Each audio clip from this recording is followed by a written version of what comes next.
Alors, donc, courbe spectrale de couleur, courbe spectrale de lumière blanche et de tubes fluorescents. Donc, on va parler de ça maintenant.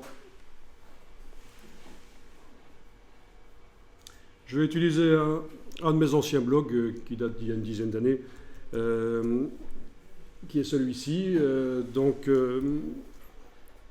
qui contient beaucoup d'informations, mais vous n'avez pas besoin nécessairement d'étudier. Je vous dis que ça peut être intéressant, mais le temps manque à tout le monde. Alors, je vais commencer ici, avec quelques courbes spectrales dont je vais aller plus loin, parce que celles-là sont, dans un premier temps, assez mauvaises au niveau de la qualité. Voilà. Alors, une couleur, comme le bleu, par exemple. Le bleu, quand on vous parle de la couleur bleue, couleur naturelle bleue, c'est une couleur qui est composée de différentes longueurs d'onde. Vous avez ici en horizontal les différentes longueurs d'onde. Ça va des ondes qu'on appelle les ondes courtes. Vous avez les ondes moyennes et les ondes longues. Donc les ondes courtes, c'est ce qu'on perçoit comme étant du bleu. Les ondes moyennes, c'est ce qu'on perçoit comme étant du rouge. C'est le nom qu'on donne. Quand l'œil reçoit principalement des ondes courtes, ça donne la sensation qu'on appelle le bleu. Voilà. Au-delà, les ondes qui sont plus longues, c'est l'infrarouge, et les ondes qui sont plus courtes, c'est l'ultraviolet. Donc là, on sort du spectre des lumières visibles. D'accord. Et quand on a donc une sensation de couleur bleue, la lumière qui donne cette sensation-là est composée principalement d'ondes courtes, comme vous voyez, mais il y a également des ondes secondaires. Alors l'œil humain ne perçoit pas toutes les subtilités, les ondes secondaires, le fait que quand on perçoit ici la couleur bleue, il y a quand même un peu d'ondes moyennes dedans, un peu d'ondes longues, ça il ne le perçoit pas.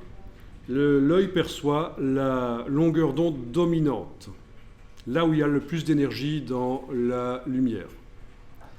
Alors, le fait que l'œil soit pas très performant pour voir toutes les subtilités d'une lumière, mais il ne voit que la longueur d'onde dominante, là où il y a le plus d'énergie dans la lumière, donc dans ce cas-ci les ondes courtes.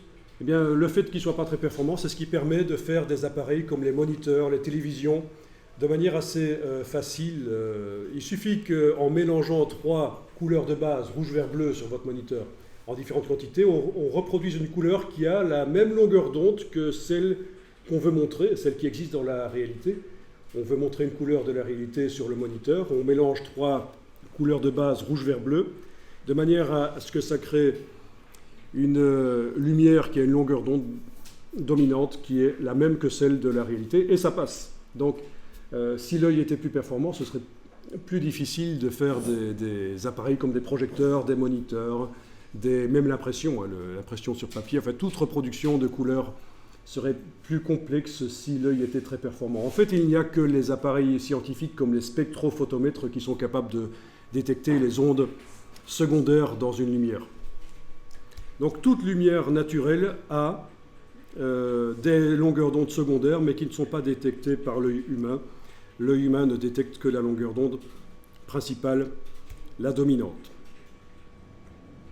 Il y a une lumière artificielle qui est la seule qui n'est composée que d'une seule longueur d'onde, le laser.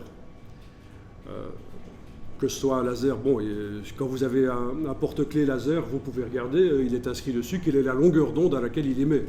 C'est inscrit en nanomètres, en millionième de millimètre. Quelle est la fréquence de la lumière, en fait.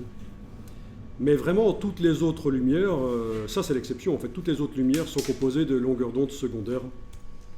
Ok. Alors, je reviens à mon premier schéma ici. Vous avez ici la courbe spectrale d'un rouge vif. Vous voyez que c'est principalement constitué d'ondes longues, puisqu'on a les ondes courtes à gauche, moyennes au milieu, longues à droite. Vous avez un rouge plus terne, c'est la même chose, des ondes longues, mais il y a plus d'ondes moyennes et courtes qui vont venir parasiter. Cette lumière rouge terne est composé également d'ondes moyennes et courtes en plus grande quantité que le rouge vif. Et donc voilà pourquoi le rouge s'approche du gris en fait. À propos des gris, vous avez ici en bas deux gris. Quand on perçoit du gris, c'est quand on a des ondes courtes, moyennes et longues en quantité à peu près égale.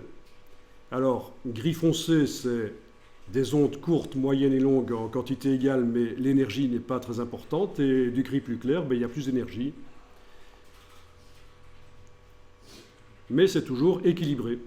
Donc voilà comment l'œil fait pour percevoir du gris, bien sûr, c'est quand il n'arrive pas à dégager de la lumière qu'il reçoit, il n'arrive pas à dégager une longueur d'onde dominante. Ok, le principe est le même ici pour faire du rouge clair ou du rouge plus foncé, c'est une question d'énergie. Mais donc dans ce cas-là, la courbe spectrale, c'est toujours beaucoup d'ondes longues comme on voit. Enfin, vous comprenez le principe des courbes spectrales.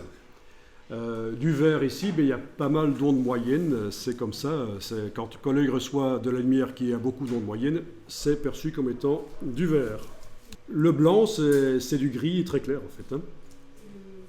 Et le noir, c'est l'absence de lumière.